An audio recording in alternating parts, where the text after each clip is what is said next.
Right right ప్రధానంగా హరీష్ చాలా కీలకం కాబోతున్నటువంటి ముఖ్యమంత్రి రేవంత్ రెడ్డికి సంబంధించి ఆయన అనుచరుడు కూడా అక్కడ మెరుగు రమేష్ రెడ్డి అక్కడ వాంగ్మూలం ఇచ్చినట్లు తెలుస్తుంది. సో ఈ వాంగ్మూలం కూడా చాలా కీలకం కాబోతుందా, మీ నెంబరేనా కాదా అన్నటువంటి ప్రశ్నలు కూడా పోలీసులు అక్కడ నుంచి సమాచారం ఆయన దగ్గర నుంచి రమేష్ రెడ్డి నుంచి తీసుకున్నట్లు తెలుస్తుంది. సో సాక్షులు ఎవరైతే ఉన్నారో అంటే టీపీసీసీ దగ్గర నుంచి చాలామంది దగ్గర నుంచే ఇక్కడ సాక్షులు కూడా తీసుకున్నటువంటి ఆధారాలు తీసుకుంటున్నారు. సో ఈ ఆధారాల ఆధారంగా ప్రశ్నించే అవకాశం కనిపిస్తుందా? 1-to-1 ప్రశ్నించబోతున్నారా? అందరినీ ఒకేసారి ప్రశ్నించే అవకాశం ఉందా? రైట్. అంటే ముఖ్యంగా ఈ ఫోన్ ట్యాపింగ్కి సంబంధించి 400 ఫోన్లు ట్యాపింగ్ అయినట్టుగా కూడా స్వయంగా ప్రణీత్ రావే మాజీ డిఎస్పీ ప్రణీత్ రావుకు సంబంధించి కూడా సిట్ అధికారుల ముందు వెల్లడించడం జరిగింది.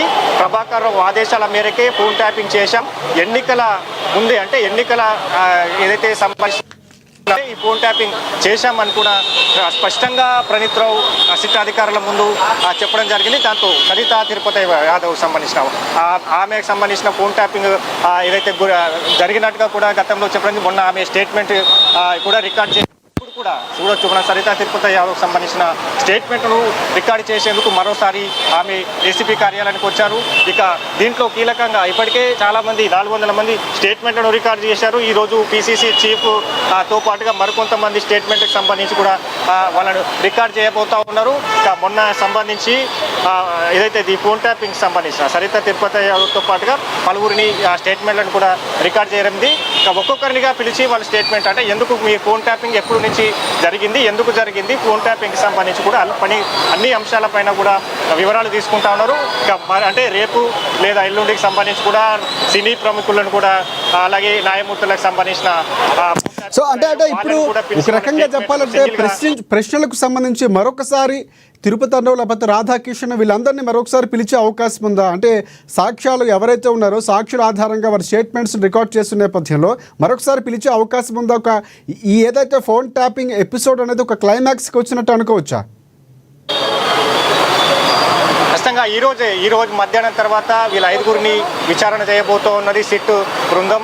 ఈ 5గురికి సంబంధించి కూడా కీలకంగా విచారణ అని చెప్పొచ్చు. ఎందుకంటే మొన్నటి వరకు ఒక్కొక్కరిగా ఒక స్టేట్మెంట్ రికార్డ్ చేసింది, ఒకరు ఇచ్చిన వివరాలు ఇచ్చిన సమాధానాల ఆధారంగా మరొకరికి ప్రశ్నలు వేశారు. ఈరోజు సంబంధించి కూడా అందరినీ ఒకే చోట ముఖాముఖిగా విచారణ కాబట్టి కీలకంగా మారే అవకాశాలు ఉన్నాయి.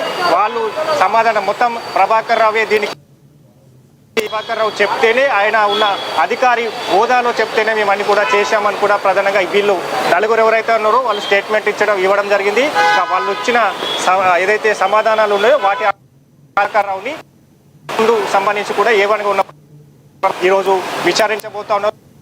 ఈ 5గురికి సంబంధించి కూడా విచారణ ఉండబోతా ఉన్నది. ఈరోజు కీలకంగా పలు అంశాలకు సంబంధించి కూడా ప్రశ్నలు సంధించే అవకాశాలు అయితే కనిపిస్తున్నాయి. ఒకవైపు ముఖ్యమంత్రి రేవంత్ రెడ్డికి సంబంధించిన కుటుంబీకులు కావచ్చు, పీసీసీ చీఫ్ మహేష్ గౌడ్ కావచ్చు, నేతల స్టేట్మెంట్లను రికార్డ్ చేసింది కాబట్టి వాళ్ళు ఇచ్చిన ఆధారంగా వాళ్ళు ఇచ్చిన సమాధానాలకు సంబంధించి కూడా ఈరోజు ఏదైతే ఈ 5గురికి సంబంధించి కూడా సిట్ అధికారులకు సంబంధించి విచారణ కొనసాగించే అవకాశాలు అయితే ఉన్నాయి. రాజశేఖర్ రైట్. దీని తర్వాత ఏమైనా అరెస్టుకు అవకాశాలు ఉన్నాయంటారు? అరెస్ట్ చేసే అవకాశం ఉందా? లేదనుకుంటే బీఆర్ఎస్ పార్టీలో అప్పుడున్నటువంటి కీలక నేతలు చేయమంటేనే చేశామని చెప్పినటువంటి సందర్భాలు ఉన్నాయని గతంలో మనం వార్తలు విన్నాం. ఈ విచారణ సమయంలో కూడా చెప్పారు, వాళ్ళు స్టేట్మెంట్ ఇచ్చినటువంటి నేపథ్యంలో అప్పుడున్నటువంటి ప్రభుత్వ పెద్దలు చెబితేనే, నాయకులు చెప్తేనే చేశామని చెప్పినటువంటి విషయాలు బయటకు వచ్చాయి. సో ఇక్కడ వారిని ఏమైనా విచారించే అవకాశం ఉందా, లేకపోతే వీరిని అరెస్ట్ చేసే అవకాశాలు కనిపిస్తున్నాయా? రైట్. ఇది కావచ్చు భుజంగరావు అలాగే సంబంధించి పలు కొంతమంది ఎన్నికల కోసమే దీన్ని ఫోన్ ట్యాపింగ్ చేయమని ఆదేశించారని కూడా స్పష్టంగా చెప్పారు. కాబట్టి దీంట్లో ఎవరు ఆదేశించారు అంటే కీలకంగా ఈ సూత్రధారు ఎవరు, ఫోన్ ట్యాపింగ్ కనుక ఎవరున్నదనే కోణంలో కూడా విచారణ జరుగుతూ ఉన్నది. కాబట్టి ఈ రోజుకు సంబంధించిన 5గురిని ఒకేసారి విచారణ చేయబోతున్నారు. కీలకంగా ఈ విచారణ ఉండబోతా ఉన్నది. దీంట్లో ఎవరు దోషులుగా తేలబోతా ఉన్నారు, ఎన్నికల కోసమే చేశారంటే గత ప్రభుత్వం బీఆర్ఎస్ ఉన్నది కాబట్టి బీఆర్ఎస్కి సంబంధించిన ఎవరు దీంట్లో కీలకంగా ఈ ఫోన్ ట్యాపింగ్ సంబంధించి కూడా ఆదేశించారు. ప్రధానంగా ప్రభాకర్ రావుకు సంబంధించి హార్డ్ డిస్క్లకు సంబంధించి కూడా తగలబెట్టడం కావచ్చు, హార్డ్ డిస్క్లకు సంబంధించి కూడా మూసినది పారవేయడం, రాజీనామా సంబంధించి కూడా క్వశ్చన్ కీలకంగా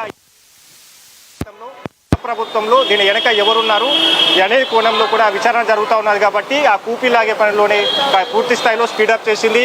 దీంట్లో 400 మందికి సంబంధించిన స్టేట్మెంట్లను రికార్డ్ చేసింది. ఇక 5గురికి సంబంధించి ఈరోజు ఒకేసారిగా 1 to 1 అందరిని ఒకే చోట విచారణ చేయబోతా ఉన్నది. ఇక ముఖ్యంగా దీనికి సంబంధించి కూడా వెనక సూత్రధారులకు సంబంధించి కూడా మరికొన్ని రోజుల్లో బయటపడే అవకాశాలు అయితే కనిపిస్తున్నాయి. ఇప్పుడు ప్రభాకర్ రావుకు సంబంధించి కూడా చిక్కుల్లో ఉందని చెప్పచ్చు. ఎందుకంటే మొన్నటి వరకు దాటివేత సమాధానాలు చెప్పారు.